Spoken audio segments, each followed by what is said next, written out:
probably knew a lot of these people in these little towns around where he was. They were people that he had probably associated with. You know, these towns weren't far apart, maybe some of them 5 or 6 miles, some 12 miles maybe, but they're the little towns that he mentions here. He's telling them essentially that they're going to be destroyed. And that everything that they thought that was really good is going away. Every piece of comfort that they ever had is going away. And so I think he does this partly because he's close to these people, and he wants to make sure that they know what's going on, and it's especially kind of a personal thing to them because he does know them. So, I wish I had my slides. I'm almost there. He's almost there. But we'll start in on verse 11 of chapter 1. Go on your way, inhabitant of Shaphir, in a shameful nakedness. Now, by the way, if you read this whole passage, you will not understand it in English. Because these are Hebrew words. So what he's doing is taking a word, maybe the word of a town, and then rhyming it with another word that means something else. Or he's taking a word that sounds a lot like the name of that town and using that word as kind of a jumping off point to say something. Or it's maybe just a phrase, like that phrase, tell it not in Gath. Well, everybody knew what that meant. Tell it not in Gath. We don't want them to take up a taunt or a proverb against us because of our unfortunate situation. So don't mention it to them. Don't let them see you cry. Everybody knew what tell it not in Gath meant. So sometimes he takes a little phrase of some kind that's related to the town, like a town that was known for some certain thing. And then he expands it in to say a little bit more about how they're going to be destroyed. So anyway, the word Shaphir, which is the name of this town, means beauty. And so this is the town of beauty. And he says, go on your way in shameful nakedness. All right? That's meant to be not beautiful. That's not a beautiful situation. Have a hook in your mouth and all your clothes stripped off and being drug out on the highway is the opposite of a beautiful gem of a city. So he says, you inhabitants of Shaphir in shameful nakedness. The inhabitant of Zaanan does not escape. Zaanan is like the word for protected, safe. And so he's saying, well, you're not going to be safe. You're not even going to escape. You're going to be in so much turmoil. And the next one is the lamentation of Beth Ezel. He will take from you its support. So Ezel, Beth means town, the city of or town of. Ezel means something along the line of, again, protected or safe. And he's saying, you will not have any support. You're going to be destitute of that.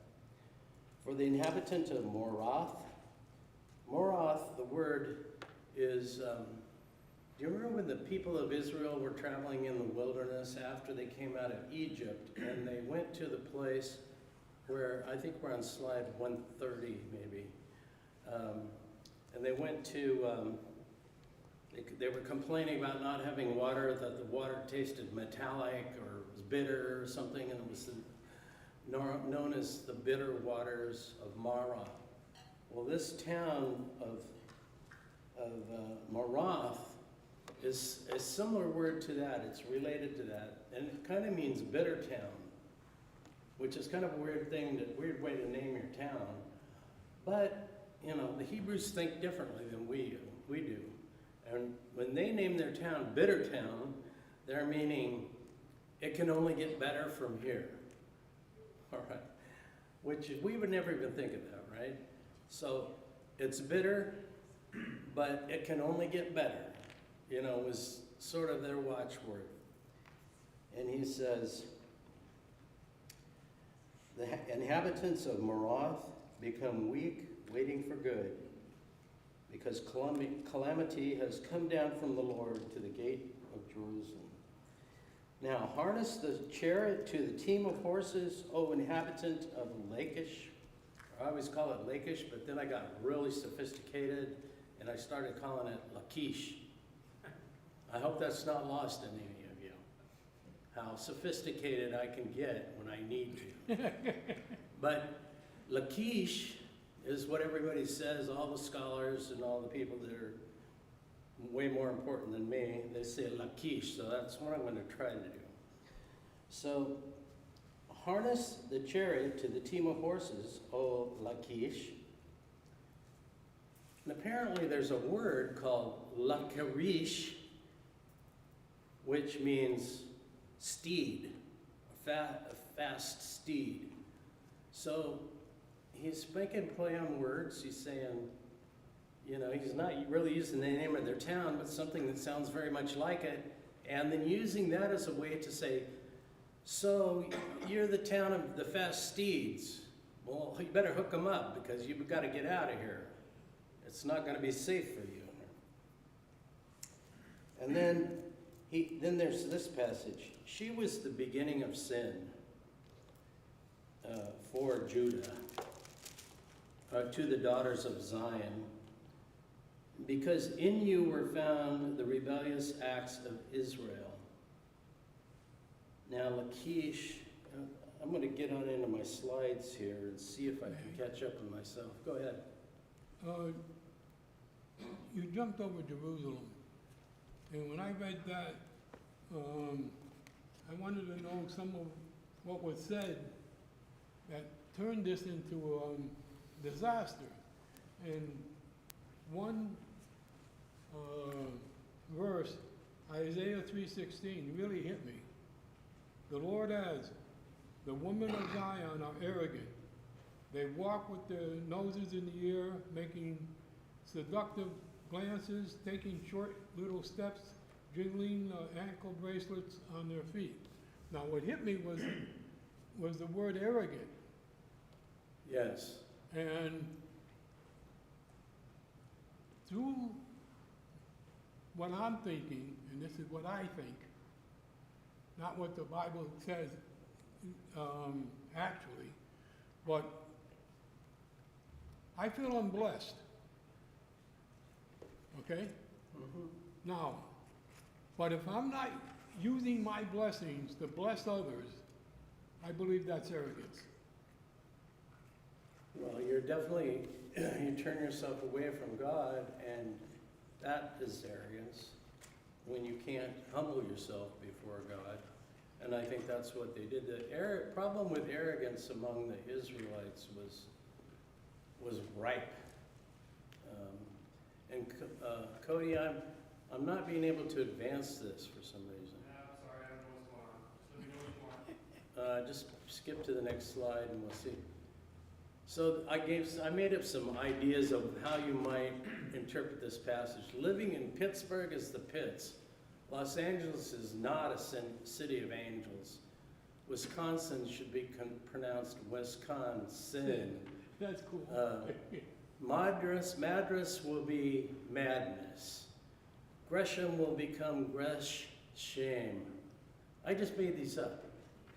Sandy will sink in quicksand. These are the kinds of play on words that he's using for these towns. Thank you. And then, so here we are, we come down through these, and I put in the red brackets what the town means. Go ahead to the next slide. And you can see a picture of kind of what, there's a map for you, Dave. Thank you. So you see Lachish is at the very bottom, and 2 towns up is Morsheth Gath, which is where Micah was from. And right in this area, at least on this map, some of the towns that he mentions in this passage are circled there. So you can see they're pretty close by. Next slide. So then Lachish sounds like Lachish, which means, Lakarish means to the steeds. Now the other passage part in here that he sticks in here is, she was the beginning of sin to the daughter of Zion.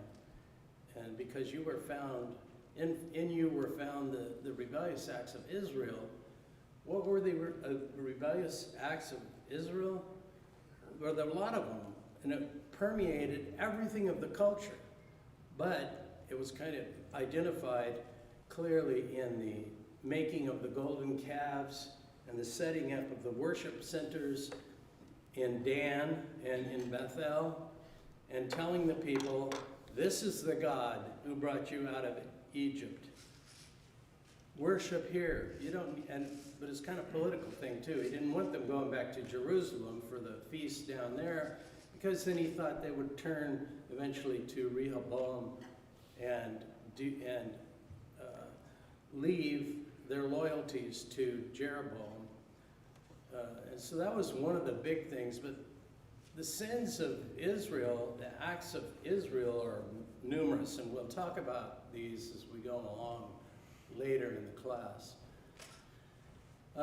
Therefore, and then he sort of picks up on the more play on the words, therefore you will give parting gifts in behalf of Morsheth Gath. That's Micah's town. The word, it sounds like the word for betrothed, Morsheth. Sounds like betrothed. And normally when somebody is betrothed, you create a dowry, you give them gifts, you help them settle in the community. But he's saying, you're going to be giving parting gifts. In other words, Morsheth Gath is going away. And so he used a play on words to bring this out. It's peculiar, this whole way he talks here. Now the house of Achzib, and it sounds like the word for deceitful, like a stream that dries up in the summer. So you come into town, you go, well, here's a beautiful stream, let's build our village right here. Only to, when summer rolls around, that stream dries up, and that is Achzib. Okay, that is deceptive. And so he's saying that this place will become a deception to you. What you thought was safe and comfortable and nice is going to be, not going to be that. And then to the kings of Israel, moreover, I will bring on you the one who takes possession.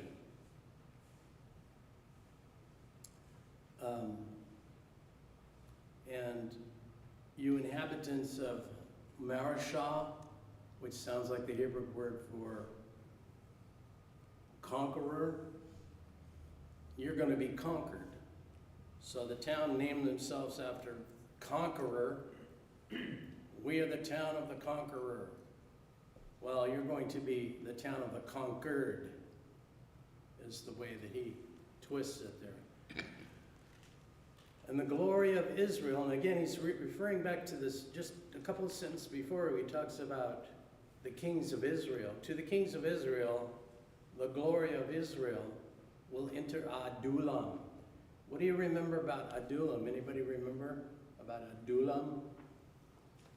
Adullam was where the caves were, where David hid his army when he was running from Saul. And everybody knew this story. And there were caves all over the place in this area. And he says that the kings are going to be running. Adullam place where the kings are trying to hide themselves.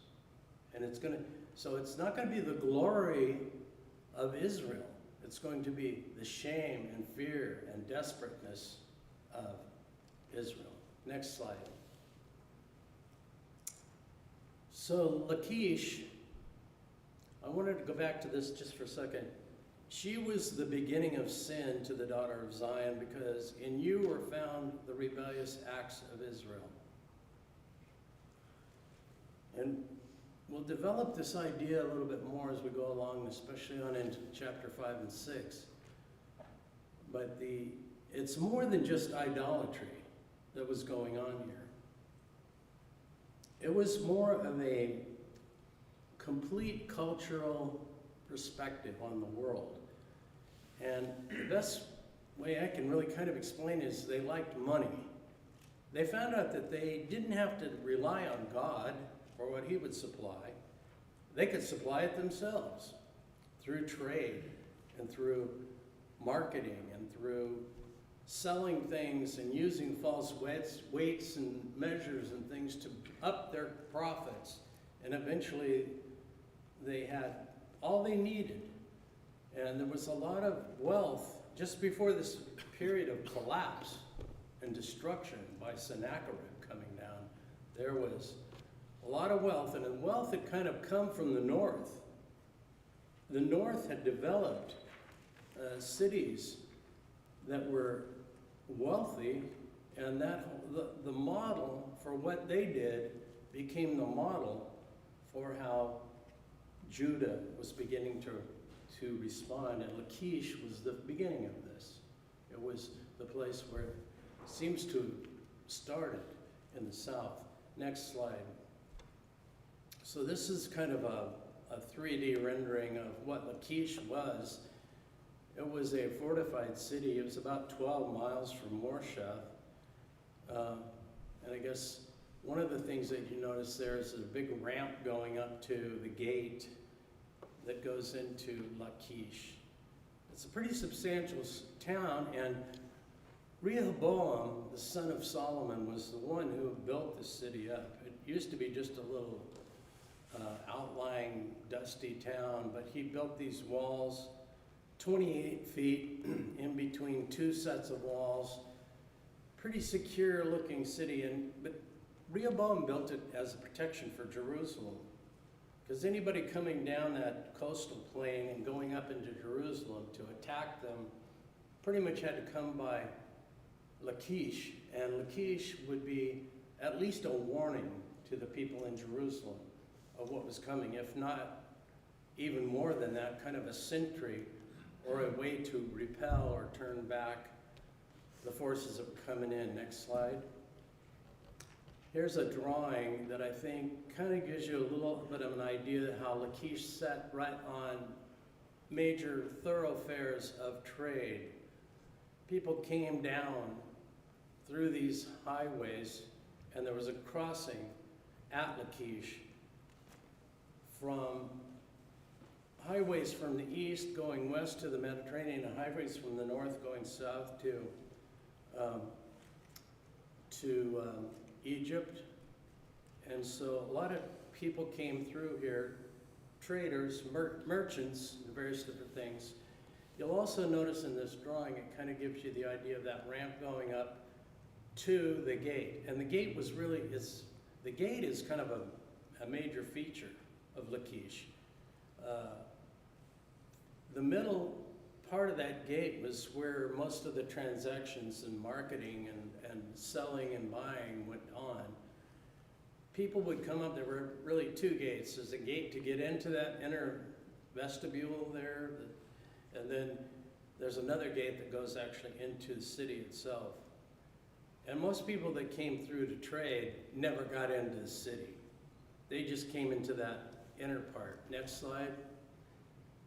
So here's maybe just another drawing of what it would have been like as you came up. It looks like you're coming right to the big city of Lachish. If you'd never been there, you wouldn't know that there's a big space in the middle there where you can't go beyond. Next. I think I put this one on here just to show you how Rehoboam made these double walls all the way around Lachish. And I think they must have, there was that passage about how the steeds of Lachish and hook them up to the chariot and get ready to ride away and that kind of thing. So there must have been at least something there of the horses and the steeds and the chariots that Rehoboam had positioned there as a safety for Jerusalem. Next slide. This is kind of what it looks like now. It's still there. They've been working on it for 30 or 40 or 50 years, trying to restore the city of Lachish. And it's a major tourist kind of thing. You can go there. There's a lot of interesting things there. Next slide. So you can see the actual portions that they're beginning to restore. You see the big, long pathway up to the gate area. And where the city was across the top of that tell, or that plateau, or whatever you want to call it, is still being explored.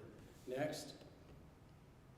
Now this is interesting. This is a view of kind of the gate area itself as it has been begun to be dug up. And you'll notice that you would come from the farm side over there up into where the gate is, the first gate, and you would come into this vestibulary area, and you'll notice that on the left there's 3 different stalls, I guess you would say. You can't see it here, but on the right there were also 3 stalls facing in. These stalls were created for the merchants that were coming from various different countries. And in these stalls, they built up whatever your favorite idol or god was from your country, they would put into that stall. And you could go in there and you could be comfortable, you could worship your idol. And so each one of these 6 vestibulary areas had an idol in it, and each one was different. So each trader coming in from any of 6 different major areas would have a comfortable place to be, to sleep, to set up their wares, to trade, but not get into the city. Next. Here's sort of a drawing rendering of what that might have looked a bit more like. Next slide. So inside there, you can see the altar that was in there. Now, and each one had one. Now, you tell me, these people were the children of God. They were the people of Judah. They were the good people. They were the people who trusted in Jehovah God. What business do they have building 6 vestibules for people from other countries and trying to make them comforting so that their gods would be right there for them? And when you listen to that verse that says, Lachish, you were the first to bring the sins of the other countries into Judah. I think it's something like this. Mark. Well, it parallels pretty well with what we're going through right now as a country, as a nation. We have, in essence, allowed all kinds of gods to take place under one true God. And it's all about the comfort of whoever that person is and what they believe. And so we have offered them sanctity in different places, in different things, and you can participate or not participate. But you're encouraged to participate because everybody should believe in an open and honest mind that these things at least should be contemplated. And it reminds me so much of what we're going through today. In Judah's mind, they're saying they're not really part of the city because they're established in these outside areas. So we're not participating, but we're allowing them to feel comfortable in their own environment. And it parallels exactly with what we're going through today. Yeah, what a brilliant insight there you have, because, and I think, and I hope that comes out more and more as we go along, that what's going on here is so similar to what our world is today, you know. How did they get to this point? Well, at first it was sort of, they saw the sin out there and they thought bad of it. Then they were around a little bit more and they got comfortable and they said, well, okay, we'll coexist with you. And then they, as time went on, they got a little more comfortable and they said, okay, you can have a place. And then as time went on, they came on to the point where they were saying, okay, we do understand what you're saying. And then pretty soon, they embraced the sin themselves. This is sort of the frog in the water experience, and that's what we have here. Exactly. And God, it wasn't ever God's plan. God's plan was to be separate and apart. That's why when the people of Israel went through their campaign and took over these cities, that not a man or a woman, or in many cases animals, were allowed to exist. They were completely annihilated, and you think, that is not my God. Right. But it is your God. Yeah. It is our God. It's the God of justice. And it's the God that knows that we need to be separate, that we need to be recognized as holy. And the only way we can do that is to be what God wants us to be and not allow those little things. But again, like the frog in the water, we have seen our society turn the temperature up little by little over a period of time until we accept almost anything.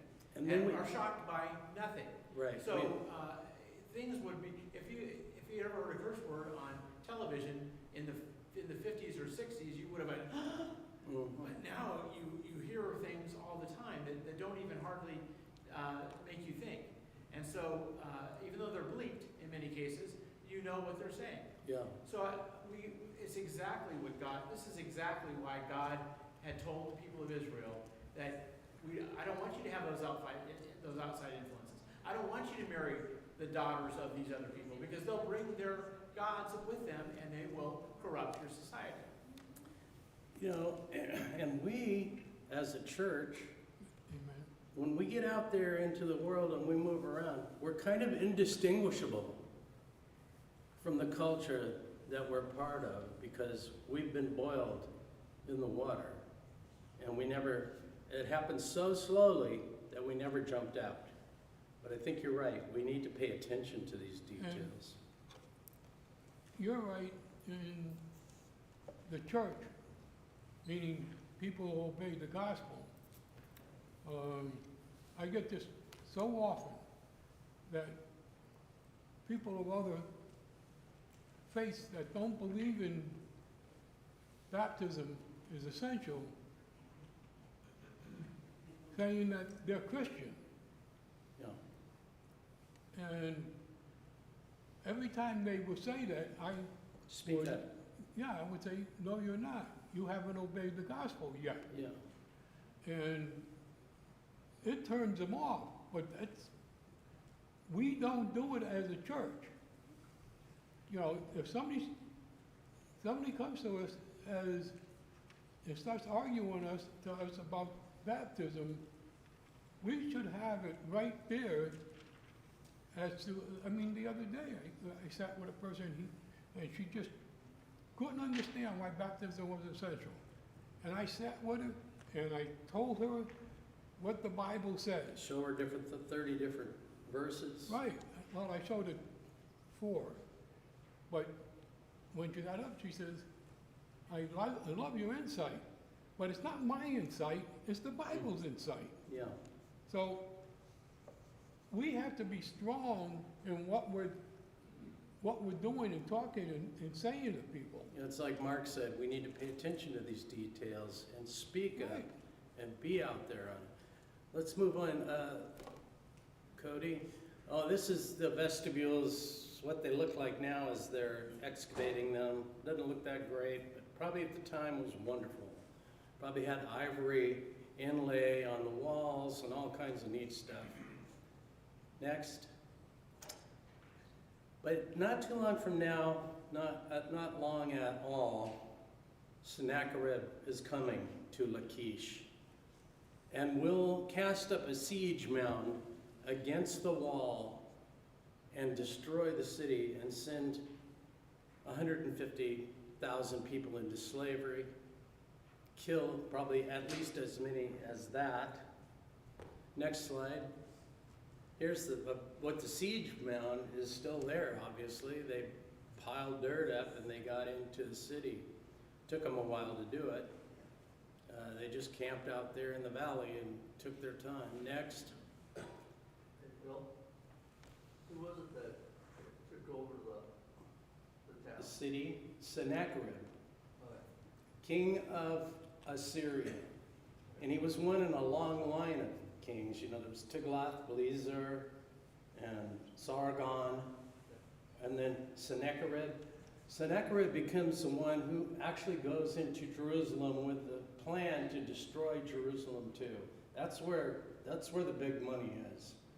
And so he wants to go on through into there. This is just his beginning campaign. And this is when Hezekiah prays to God and says, Right. protect us. We depend on you. And God relented Yeah. from destroying Jerusalem at that moment and gave Hezekiah a longer life, and then the soldiers in the Bible talks about 185,000 soldiers woke up one morning and they woke up dead.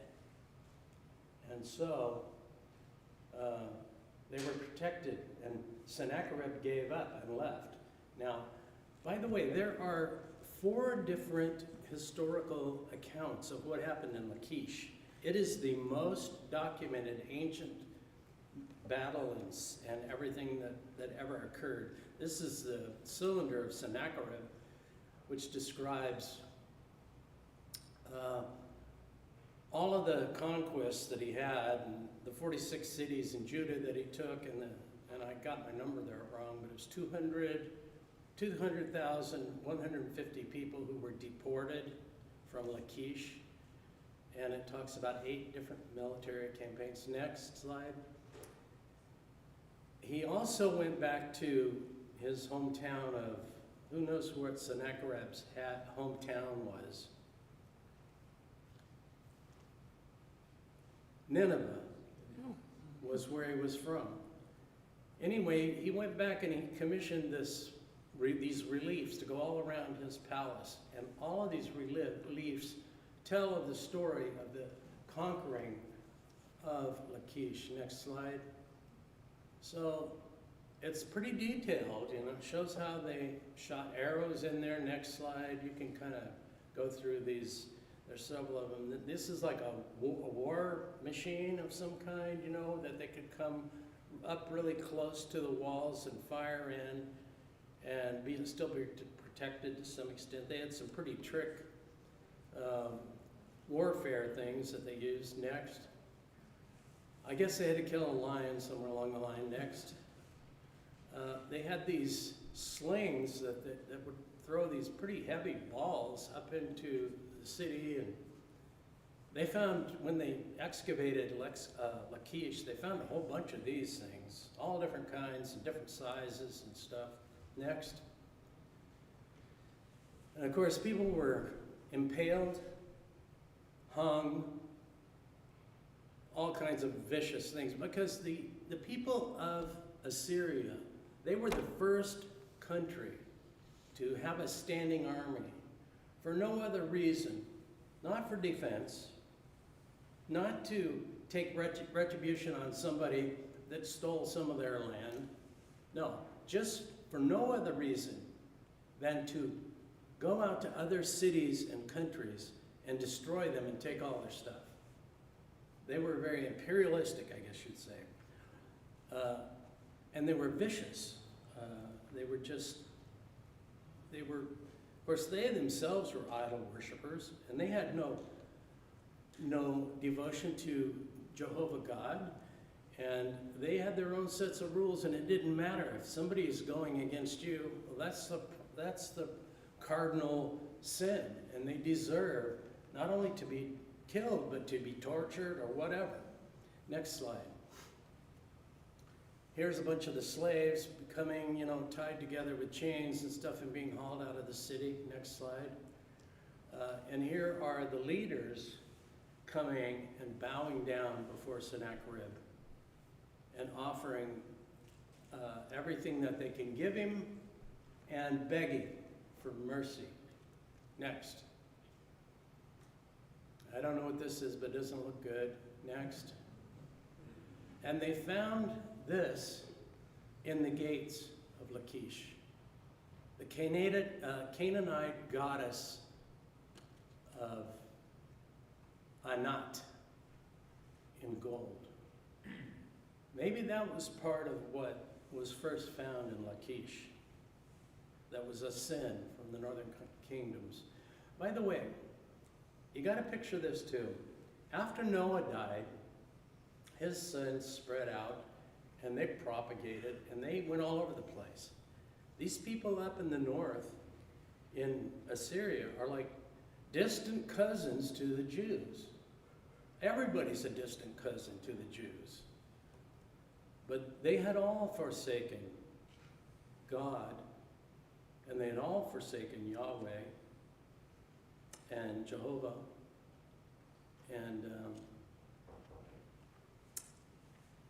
so it's interesting to think, you think, well, okay, here's this one little group of people that kind of isolated, protected the Jews. God selected them, protected them. But really, all of these people were descendants of Shem, Ham, and Japheth. And they all knew of the God of Noah, and they all rejected it. Next slide. So Micah, at the end of all this discussion of how these small towns around him and all of his cousins and friends and acquaintances and all the people that his family had been attached to for generations, he says, yes, shave yourself bald, cut off your hair, which was, in Israel or in the Hebrew world, that's like a shamefulness. But you need to do this because your world is going to be full of shame. And why are you going to do this? Because of the children of your delight. They're not going to be delightful anymore. They're going to be hauled off into exile and sold as slaves with hooks in their mouths. Does that make you sad? Yes, it does. It makes you very sad. Cut off your hair and mourn and weep and lament. Extend your baldness even beyond what you can imagine. Like the baldness of the eagle. Now, this is where, we think, okay, the bald eagle, I know what a bald eagle is, but this is a different kind of eagle. Next slide. So this is the griffin vulture, is the eagle of the area. If you look at it flying, it looks like an eagle, and I think it is an eagle, but its head has no feathers, or it just has little downy feathers. So when he says, strip your hair, go bald, this is what he's referring to, not to be confused with the majestic bald eagle that I see every morning flying down over the Columbia River. Not that kind of bald eagle. Next. Now, this is just a short passage that kind of lays a little curtain behind what we've been saying from 2 Kings. Now, in the 14th year of King Hezekiah, so remember that Micah is during the time of Hezekiah, and Jerusalem has not been sacked yet. But a lot of these little towns were already in the middle of it. It's kind of a desperate situation. Sennacherib, king of Assyria, marched against all the fortified cities of Judah and seized them, of which Lachish was one. Then Hezekiah, king of Judah, sent a message to the king of Assyria at Lachish. So get this. Hezekiah is sending a message to Sennacherib in, while he's at Lachish, destroying Lachish, and he says, I have done wrong. Withdraw from me. Whatever you impose on me, I will endure. And so the king of Assyria imposed on Hezekiah, king of Judah, the payment of 300 talents of silver. By the way, a talent of silver is like a big ball about the size of a medicine ball.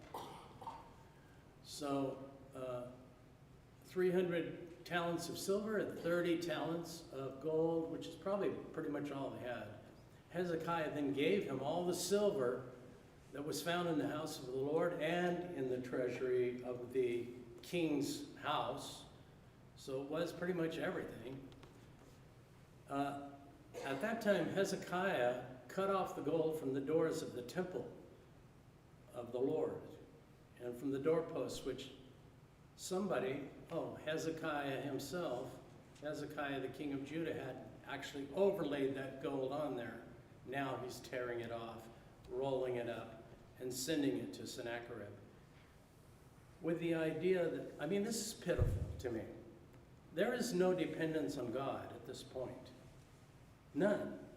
He's begging Sennacherib to back off and leave him alone and protect him. Become an ally of mine. I will give you silver and gold, and I will become a vassal state to you. And this is what happened.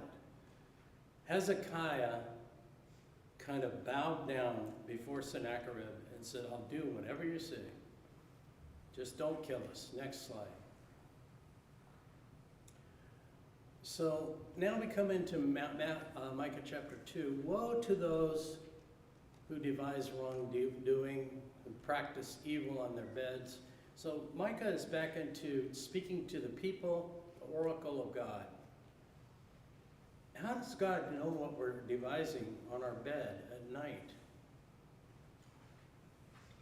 How does he know that we practice evil in our hearts, in our beds? When morning comes, they do it because it is in the power of their hands. In other words, they conceive of something to do that's evil, and in the morning they get up and do it because it's in their hands, because they can. They know they can get away with it.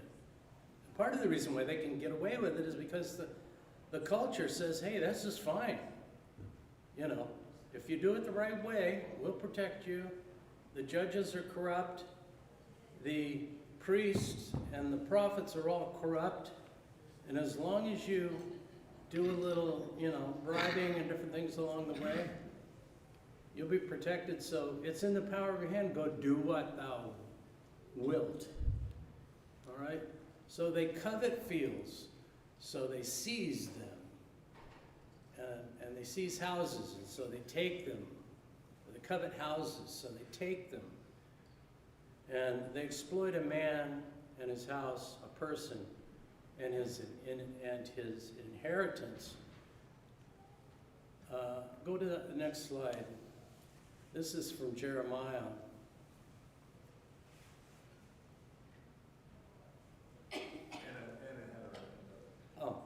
Anna. I had two statements. I was going to go backwards a little bit, where it says, shave your head in mourning for the children in whom you delight. And he didn't talk a lot about what that means, but in my own thinking, I'm thinking that I think that that is saying that God wants them to show that they're taking responsibility for what's happening to them. And they want their children to see that I'm not blaming everybody else. And we live in a culture now that, oh, this is happening because you did this, you did this, you did this, and we like to point fingers every other direction. We don't look at ourselves. And I think the shaving of the head is showing their children, this is our fault. We're shaving our heads because we did wrong, and I want you to see this. And even as they leave them and go into exile, they see that their parents are saying, we did wrong here, and this is why it's happening. And in this part, the first part of chapter 2, I have a hard time sometimes believing that people can be as evil as they can. And I think that that makes us a little bit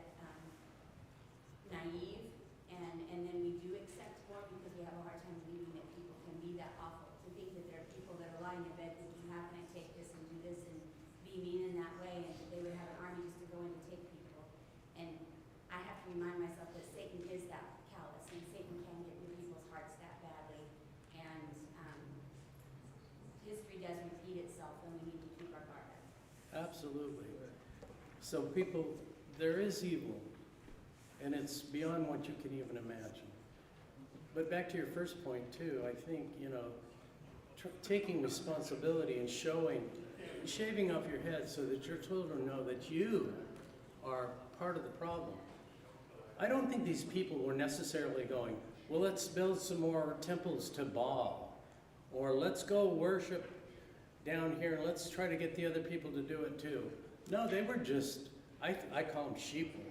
They were just people just following the leads of the priests and the prophets and the kings, the children of the kings, and the leaders, the elders of the cities and things like that. They just kind of went along and said, well, it must be okay. But now, yes, they're told, shave off your head and show your shame, and let your children see it too, because these children of your delight will go into exile. You probably won't see them again. So with Jeremiah then, God says, my eyes are on their way, on all their ways. They're not hidden from my face, nor is their wrongdoing concealed from my eyes. And then again in Isaiah, my way, the people say, well, God can't hear us. Where is God? And God says, he's repeating what they say. And you say, Jacob, you assert, my way is hidden from the Lord. He can't see me. And all the justice due me escapes the notice of my God. Do you not know, and this is God speaking now through Jeremiah, or through Isaiah, he says, do you not know, have you not heard, the everlasting God, the Lord, the creator of the ends of the earth, does not become weary or tired? His understanding is unsearchable. So the question that I was asking is, how does God know what they're thinking about on their bed? Well, he knows. Amen. And he's not way up in the sky somewhere where you can't see him. He's right outside your window at night. Next slide. Yes? He's not outside your window, he's inside your heart. He's inside your heart, yeah. Kind of a metaphor there. Setting ambush on your neighbor. This is in Jeremiah, and talks about how a person walks up to their neighbor and says, how are you? Good to see you. Speaks peace to his neighbor, but inward, he sets an ambush for him. This was the culture at the time. Well, we're out of time, and I'm going to stop here, and we'll pick up next time. Thank you all for being here. Thank you for your study. Wow. Well, I'm just a vessel. You're a good one. I'm the vessel that carries out the Torah. God says, oh, I'll use that. Let's see if we can put that up there and see if that carries along. The whole point of this is talking against people. You already, we're not listening.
good.